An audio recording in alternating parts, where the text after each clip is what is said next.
New World. Wayne Blake was born at the beginning of March, during the first signs of spring breakup of the ice, a time of great importance to Labradorians who hunted ducks for food. And he was born, like most children in that place in 1968, surrounded by women his mother had known all her married life. Joan Martin, Eliza Gowdy, and Thomasina Bakey. Women who knew how to ice fish and sew caribou hide moccasins and stack wood in a pile that wouldn't fall down in the months when their husbands walked the trap lines. Women who would know, during any normal birth, exactly what was required. The village of Croydon Harbor on the southeast Labrador coast has that magnetic earth all Labrador shares. You sense a striation, a pulse, as the land drinks light and emits a vibration. Sometimes you can see it with your naked eye, stripes of light coming off the land. Not every traveler senses it, but those who do keep looking for it in other places, and they find it nowhere but desert and mesa. A traveler can come from New York and feel it. Explorers, teachers, people who know good hot coffee and densely printed newspapers, but who want something more fundamental, an injection of New World in their blood. Real New World. Not a myth that has led to highways and more highways and the low radioactive buildings that offer pancakes and hamburgers and gasoline on those highways. A traveler can come to Labrador and feel its magnetic energy, or not feel it. There has to be a question in the person. The visitor has to be an open circuit, available to the power coming off the land, and not everybody is.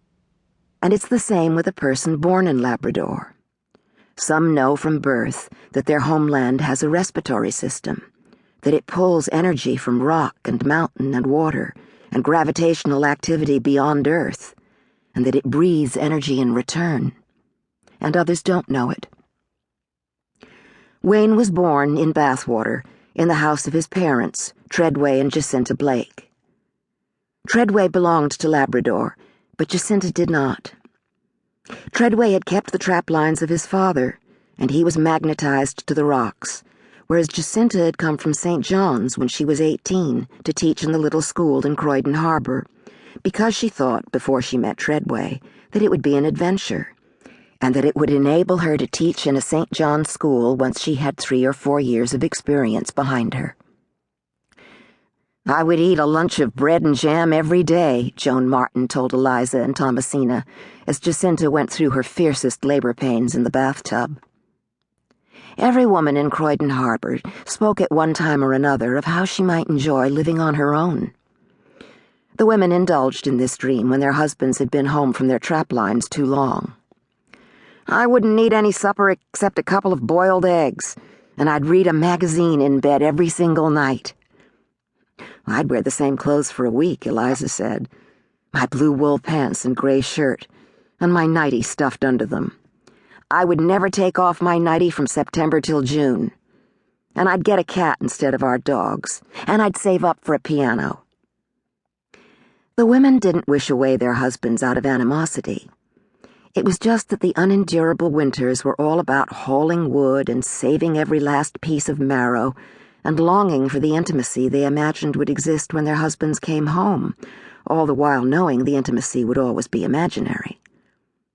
Then came brief blasts of summer, when fireweed and pitcher plants and bog sundews burst open and gave the air one puff, one tantalizing scented breath that signaled life could now begin. But it didn't begin. The plants were carnivorous. That moment of summer contained desire and fruition and death, all in one ravenous gulp, and the women didn't jump in. They waited for the moment of summer to expand around them, to expand enough to contain women's lives, and it never did. When Jacinta wasn't groaning with the mind-stopping agony of having her pelvic bones wrenched apart by the baby that was coming, she too indulged in the dream.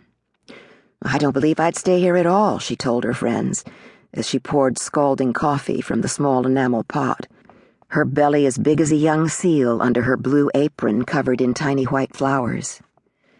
"I'd move back to Monkstown Road, and if I couldn't get a job teaching, I'd get my old job back at the Duckworth Laundry."